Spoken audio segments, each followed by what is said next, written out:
నిన్న జూలై 31 మాజీ ముఖ్యమంత్రి వర్యులు వైఎస్ఆర్ కాంగ్రెస్ పార్టీ అధ్యక్షులు పెద్దలు శ్రీ వైఎస్ జగన్మోహన్ రెడ్డి గారు మాజీ మంత్రివర్యులు నా సోదరుడు కాకాని గోవర్ధన్ రెడ్డి గారిని మా కుటుంబాన్ని పరామర్శించేందుకు రావడం జరిగింది. జగన్మోహన్ రెడ్డి గారికి నా ధన్యవాదాలు, కృతజ్ఞతలు తెలియజేస్తా ఉన్నాను. అదేవిధంగా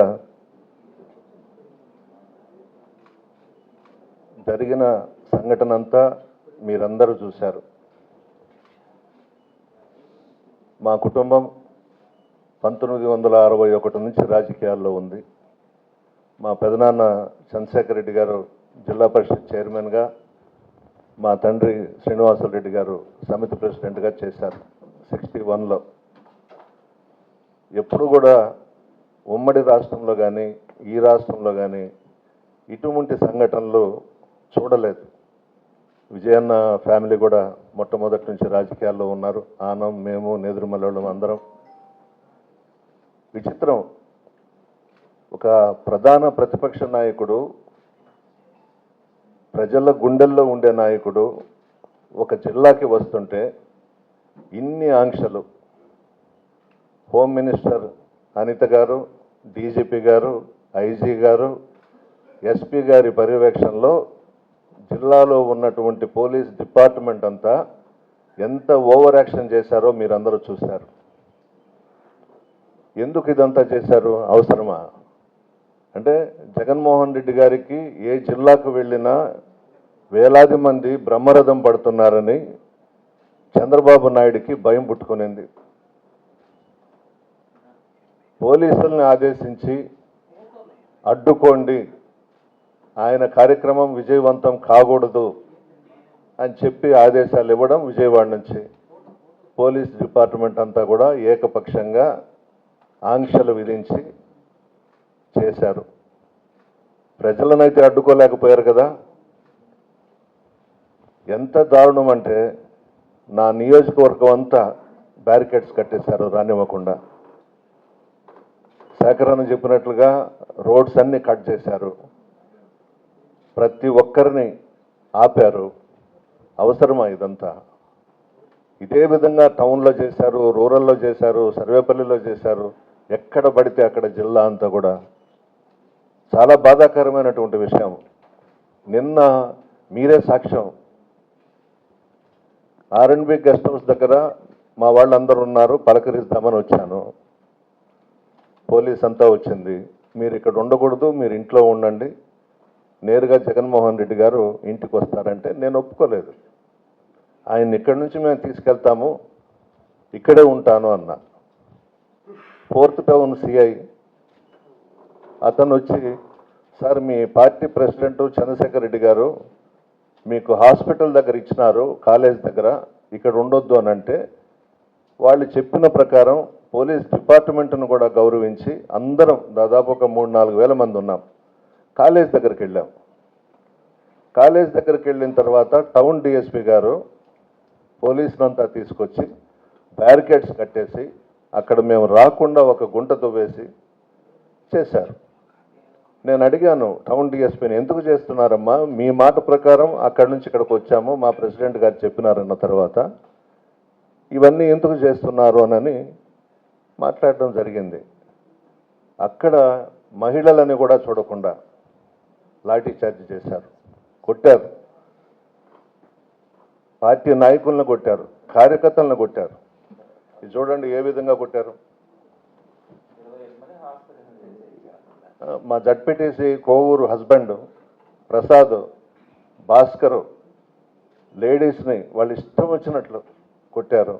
అవసరమా ఇదంతా? ఎందుకు చేస్తున్నారు? నిన్నంతా ఒకటే చర్చ. అక్కడ ఈ పోలీస్ డిపార్ట్మెంట్ అంతా కూడా కాకి బట్టలు ఇప్పేసి పసుపు చొక్కాలు వేసుకోవచ్చు కదా అని మాట్లాడుకుంటున్నారు వచ్చిన వాళ్ళందరూ కూడా. ఎంతోమంది ముఖ్యమంత్రులను చూసాము ఉమ్మడి రాష్ట్రంలో. ఒక ప్రధాన ప్రతిపక్షంలో ఉండేవాళ్ళు జిల్లాల్లో పర్యటిస్తారు, ధర్నాలు చేస్తారు, రాస్తారోకోలు చేస్తారు, కార్యక్రమాల్లో పాల్గొంటాము, ప్రజల దగ్గరికి వెళ్తాము. ఇది ఎక్కడిది? ఇంత దారుణమా? పోలీసులను ఉపయోగించి రాత్రికి నా మీద 2 కేసులు పెట్టారు. ఒక నాన్ బెయిలబుల్ కేసు, ఒక బెయిలబుల్ కేసు. పెట్టుకోండి, ఎన్ని పెట్టుకుంటారో. అరెస్ట్ చేస్తారో చేసుకోండి, సిద్ధం, దేనికైనా సిద్ధం. ఎందుకంత కడుపు మంట చంద్రబాబు నాయుడికి? జగన్మోహన్ రెడ్డి గారు ప్రజల్లోకి వస్తే, జిల్లాల్లోకి వస్తే బ్రహ్మరథం పడుతున్నారు. ప్రజల గుండెల్లో ఉండే మనుషులు రాజశేఖర రెడ్డి గారు, జగన్మోహన్ రెడ్డి గారు. అది మీరెవరూ తుడపలేరు కదా. మొన్నేదో ఈవీఎంలతో మీ ప్రభుత్వం అధికారంలోకి వచ్చింది, ఆ బీజేపీ సహకారంతో. ప్రజలు మీకు ఓట్లు వేయలేదు. ఇంత కక్ష సాధింప, ఇది కరెక్ట్ కాదు. ఎవరిని పడితే వాళ్ళ మీద కేసులు పెట్టడం, జైళ్లల్లో పెట్టడం, అన్యాయంగా, అక్రమంగా. గోవర్ధన్ రెడ్డి గారిని చూస్తున్నారు కదా, చాలా అన్యాయం ఇది. ఈ విధమైన రాజకీయాలు చేస్తూ పోతే చాలా కష్టం. నెల్లూరు జిల్లా ప్రశాంతమైనటువంటి జిల్లా. ఏదన్నా ఒకరు విమర్శించుకుంటాం, కానీ అంత లోతుగా పోయి విడిపోయి అదేం ఉండదు. ఎలక్షన్స్ వరకే రాజకీయాలు. చంద్రబాబు నాయుడికి భయం పుట్టుకునింది. 1 ఇయర్లోనే ఆయన ఏమీ చేయలేకపోయినాడు, వాగ్దానాలు విస్మరించాడు. జగన్మోహన్ రెడ్డి గారికి బలం పెరిగిపోతూ ఉంది. ఆయన్ని తొక్కేస్తే ఈయనేదో కొనసాగవచ్చు అని అనుకుంటున్నాడేమో. అయిపోయింది. చంద్రబాబు నాయుడు చరిత్ర అయిపోయింది, పవన్ కళ్యాణ్ చరిత్ర అయిపోయింది. తుడిచిపెట్టకపోతారు ఏ క్షణంలో ఎలక్షన్స్ వచ్చినా కూడా. ఇంత దారుణమా? నా మీద లాఠీతో నా భుజం దగ్గర పెట్టి ఒకడు నెట్టాడు. సిఐ ఎస్ఐ చూస్తే మాత్రం గుర్తుపడతాను. ఒంగోలు జిల్లా అన్నారు. ఫస్ట్ టైం మా కుటుంబంలో నా మీద, ఆఫ్టర్ ఆల్ వాడు సిఐఓ ఎస్ఐఓ, నా భుజం మీద లాఠీ పెట్టి నన్ను నెట్టాడు. ఇదిగోండి, గోర్లతో రాకారు, తోశారు మమ్మల్ని. తిరిగి మా మీదనే కేసు. ఇంతకన్నా దారుణం, అన్యాయం ఇంకొకటి లేదు.